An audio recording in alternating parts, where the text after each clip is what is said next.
In December 1943, the war over Europe was raging like never before. The Allied bombers flew every day, deep into Nazi territory to destroy German factories, railroads, and fuel supplies. But each mission came with a deadly cost. The skies over Germany were a battlefield, filled with anti-aircraft fire, smoke, and death.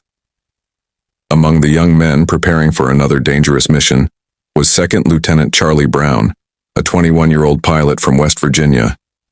He was new, brave, and full of hope. But this day would change his life forever. Charlie and his crew flew a B-17 Flying Fortress, a massive 4-engine bomber known for its strength. They called their plane Ye Old Pub. It wasn't fancy, just metal, oil, and courage. At 8 a.m., the engines roared to life. 10 young men climbed aboard, carrying not just bombs, but fear. They were heading toward Bremen, Germany, home to a huge aircraft factory building deadly fighter planes for Hitler's Luftwaffe. The order was clear: bomb the target, then return home safely. But safe was never certain in the skies of 1943. As the formation climbed higher, ice formed on the wings. The air was freezing, the oxygen thin. Flak bursts began to appear in the distance, black puffs of smoke rising like deadly flowers. Suddenly, boom! The sky lit up. Anti-aircraft shells exploded all around. The plane shook violently. One engine was hit. Charlie shouted over the radio, "Stay steady, we're not turning back." They reached the target, dropped their bombs, and destroyed the factory. But the cost was huge. On their way back, the formation broke apart. Ye Olde Pub was hit again and again. Pieces of metal tore through the fuselage. The tail gunner was killed instantly. The oxygen system was gone. Another gunner lost consciousness from lack of air. Blood and smoke filled the cabin. The bomber started falling. One engine dead, another barely alive. German fighters spotted them, hungry for an easy kill. Charlie tried to keep the plane level while his crew screamed for help. He could see tracers flashing past his cockpit, lines of fire ripping through the air. The bomber's nose glass shattered. The radio was destroyed. Still, he refused to give up. He shouted, "We're getting out of here, and hold on." The German fighters circled again and again. The B-17 was alone, broken, and bleeding across the sky. But somehow, by pure will, it stayed in the air. Finally, the fighters left. The bomber drifted north alone over frozen fields. Inside, silence. Some of the crew were unconscious. Others were bleeding. Charlie looked out over the clouds, knowing they were deep inside enemy territory. They had almost no chance to make it home, but then, in the distance, another plane appeared. A sleek silver fighter, the shape every Allied pilot feared. A German Messerschmitt Bf 109. Charlie's heart sank. He whispered, "This is it, boys." The pilot's name was Captain Robert Hayes, a young man barely 26, yet already a legend among his fellow airmen. He was part of the U.S. Air Force during the later years of World War II. His mission was simple on paper, but deadly in the sky. That morning, he and his squadron were ordered to bomb a major German supply line deep inside enemy territory. It was a dangerous route. Enemy anti-aircraft guns were placed everywhere, and the skies were filled with German fighters. As the sun rose over Europe, Hayes climbed into his fighter plane, his gloved hand gripping the cold metal controls. He looked at a small photograph taped beside the cockpit window, a picture of his wife and baby daughter. He smiled for a moment. Then the engines roared to life. By noon, the squadron reached enemy skies. The world below was a burning chaos. Factories, bridges, railways. Hayes and his men began their bombing run. Then, the sky exploded. Anti-aircraft shells ripped through the air. The first plane in their formation burst into flames. The second was hit, spinning toward the ground. Hayes tried to stay steady, shouting through the radio, "Stay tight.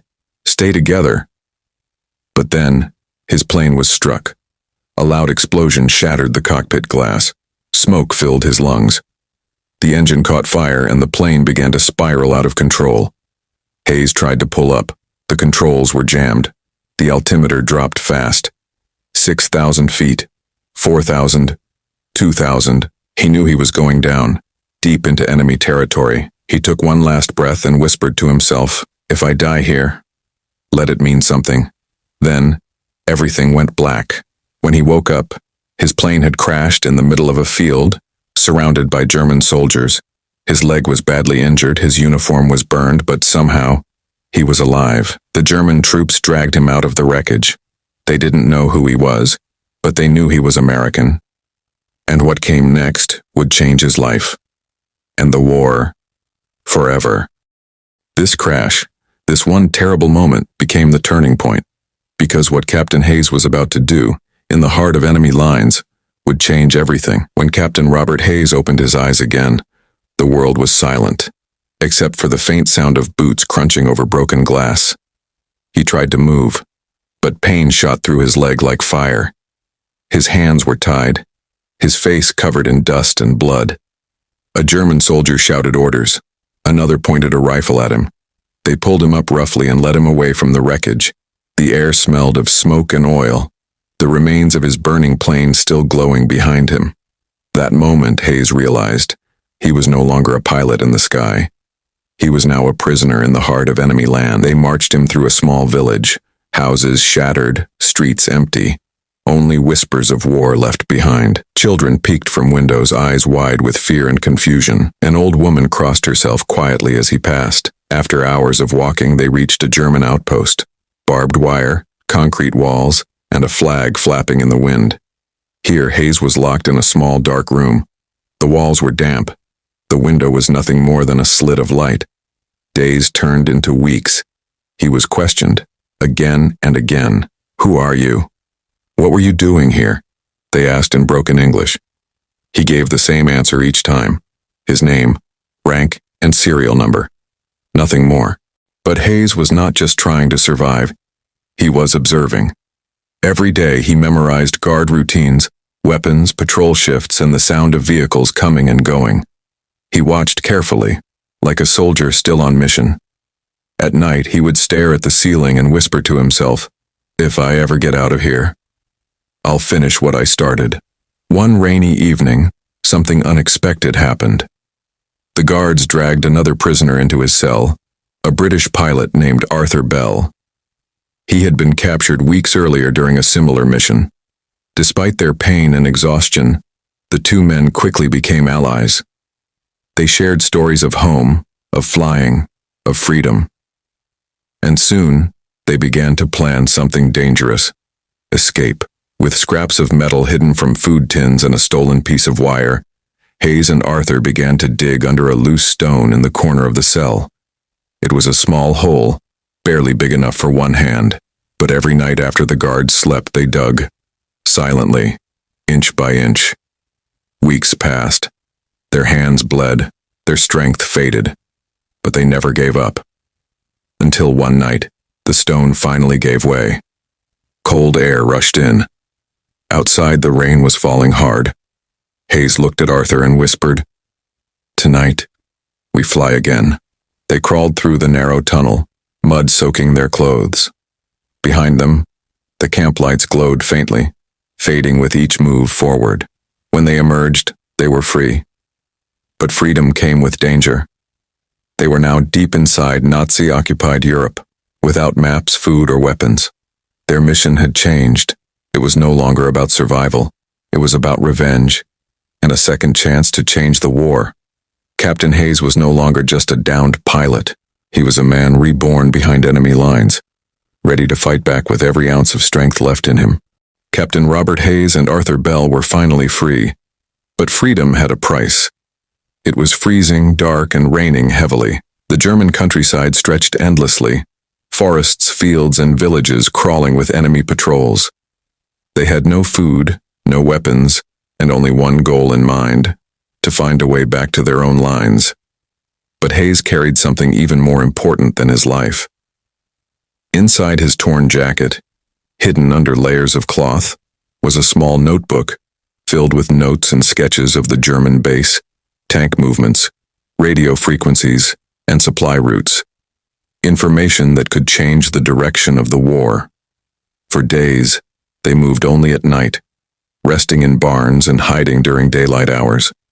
Every morning they woke up to the sound of planes overhead, not knowing if they were friend or foe. They shared whatever they could find: rainwater, pieces of old bread, even raw potatoes from empty fields. But Hayes's mind never stopped working. He remembered every road, every checkpoint, and every German truck he had seen while imprisoned. He told Arthur, "If we can reach the river near Saint-Avold, we can cross into friendly territory." Days turned into weeks. Their bodies grew weak, their faces pale. At one point, Arthur nearly collapsed from exhaustion. But Hayes pushed him on, dragging him through the rain, whispering, "Not yet, not here. We're almost home." Then one night, as they reached a ridge overlooking a valley, they saw something. Movement. Through the mist, fires burned in the distance. Trucks lined up on the road below. Dozens of German soldiers unloading crates, weapons, fuel, and ammunition. Hayes realized this was not an ordinary supply route. It was a secret German convoy, preparing for a major attack. He turned to Arthur and said, "If we can get this information back, we can stop them." So instead of running to safety, they made a choice few would dare to make. They turned back toward danger. For 2 nights they watched the valley, counting vehicles, marking positions in the mud. Hayes used his small notebook to draw every tank, every cannon, every movement. It was suicide if they were caught. But this was their mission reborn. Then, on the 3rd night, German soldiers found tracks near their hiding spot. The alarm went off. Searchlights swept across the field. Arthur whispered, "They've seen us." They ran, through trees, over fences, bullets whistling past their heads. Arthur fell once, but Hayes pulled him up. They could hear dogs behind them, men shouting in German. They reached a riverbank, the border of hope and death. The current was strong, icy cold.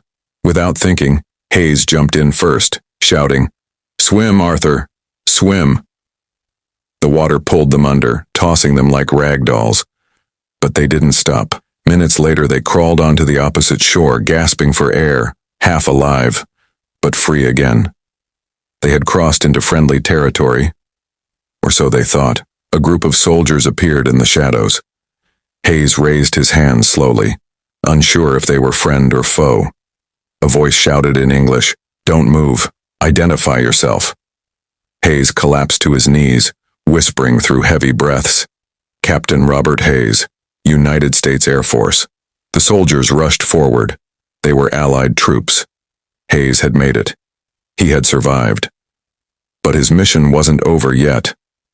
What he carried in that small notebook, those sketches, those numbers, those details, would soon expose one of Germany's most dangerous war operations. Robert Hayes wasn't supposed to live. He wasn't supposed to escape. And yet, through pain, loss, and courage, he turned his crash into a mission that could save thousands.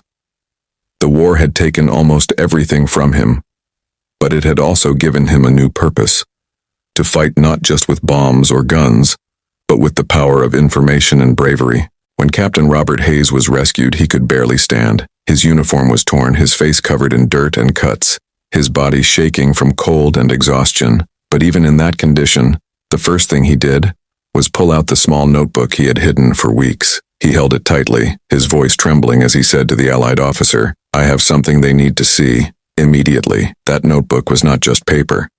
It was a message from behind enemy lines, a record of German movement, tank convoys, fuel stations, and supply bases, information that could save thousands of Allied soldiers if it reached headquarters in time. They rushed Hayes to a nearby command post.